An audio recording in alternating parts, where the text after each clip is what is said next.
જોધપુર વિસ્તારમાં મહાપાલિકા દ્વારા white topping RCC road બનાવવામાં આવ્યા છે। જો કે આ રોડને કારણે એક બાજુ સ્થાનિક લોકોને હાલાકી પડી રહી છે, બીજી બાજુ વાહન ચાલકો ઉપર અકસ્માતનો ખતરો પેદા થયો છે। મહાપાલિકા દ્વારા 6 મહિના પહેલા 1.5 કિલોમીટરના પટ્ટામાં વ્હાઇટ ટોપિંગ આરસીસી રોડનું કામ શરૂ કરાયું હતું। જો કે લેવલિંગ કરાયા વિના રોડ બનાવી દેવાતા પાર્કિંગની સમસ્યા સર્જાઈ છે। બીજી બાજુ સ્થાનિક લોકોને વરસાદમાં પાણી ભરાવાનું ભય સતાવી રહ્યું છે, તો ઊંચા રસ્તાઓને લઈને વાહન ચાલકો ઉપર અકસ્માતનું જોખમ ઉભું થયું છે। હાલ જોધપુરથી રાહુલ ટાવરના 1.5 કિલોમીટરના પટ્ટામાં કામ પૂર્ણ થઈ ચૂક્યું છે।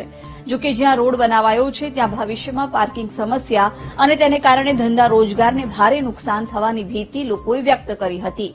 ત્યારે વેપારીઓ, સ્થાનિક રહેવાસીઓ અને વાહન ચાલકો તમામ માટે આ રોડ સમસ્યાઓ લઈને આવ્યો છે, જેને લઈને લોકોએ સુવિધા આપવાના નામે અનેક ગણી હાલાકી ભોગવવાનો વારો આવ્યો હોવાના દાવા સાથે લોકોએ રોષ વ્યક્ત કર્યો।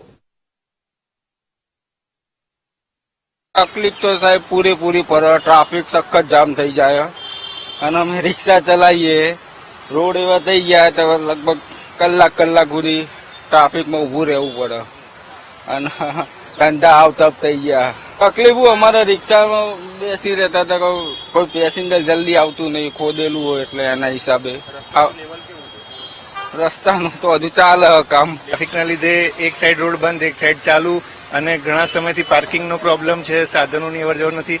સાંજે 6 વાગે અહીંયા એટલો ટ્રાફિક થાય છે કે કોઈ કસ્ટમર આ રોડ ઉપર આવવા તૈયાર જ નથી। એ લોકો પોતે કહે છે કે અમે પ્રહલાદનગર જઈએ છીએ, આમથી જઈએ છીએ। અહીંયા કોઈ બૂથ પર ઓફિસર હોતા નથી અને એ બહુ ઇસ્યુ છે, એટલો ટ્રાફિક થાય છે। પ્લસ રોડ હજુ આટલા ટાઈમથી પૂરા થયા નથી। હજુ તમે જોઈ શકો કે આટલા ટાઈમથી રોડ બંધ છે, એક રોડ પૂરો થયો નથી। ઇન પેરેલલ છે, ડીમાર્ટ વાળો રોડ ચાલુ કરી દીધો, એમાં બી એક સાઈડ ચાલુ કર્યો, એક સાઈડ નથી। આખા એરિયાની અવર જવર જ ટોટલ ડિસ્ટર્બ થઈ ગઈ। એક રોડ થવો જોઈએ તો પૂરો થવો જોઈએ, બીજી બાજુ પૂરો થઈ જવો જોઈએ, પછી બીજો શરૂ કરવો જોઈએ। ચારે બાજુ ખોદીને રાખ્યા દીધી, બધી વસ્તુઓના અવર જવર બંધ થઈ જાય દરેક માટે। વ્હાઇટ ટોપિંગ રોડ બનાવવામાં આવ્યા છે। વેજલપુર વિધાનસભા હોય, ઘાટલોડિયા વિધાનસભા હોય, નરોડા વિધાનસભા હોય, મણિનગરની અંદર અનેક જગ્યાએ વ્હાઇટ ટોપિંગ રોડ હાલમાં બનાવવામાં આવ્યા છે, જેમાં સારા પણ ફીડબેક ઘણા મળ્યા છે। એને પરિણામે એ રોડ એક તો ટકાઉ છે, બીજું ગરમી સીધી એબ્ઝોર્બ કરી દે છે।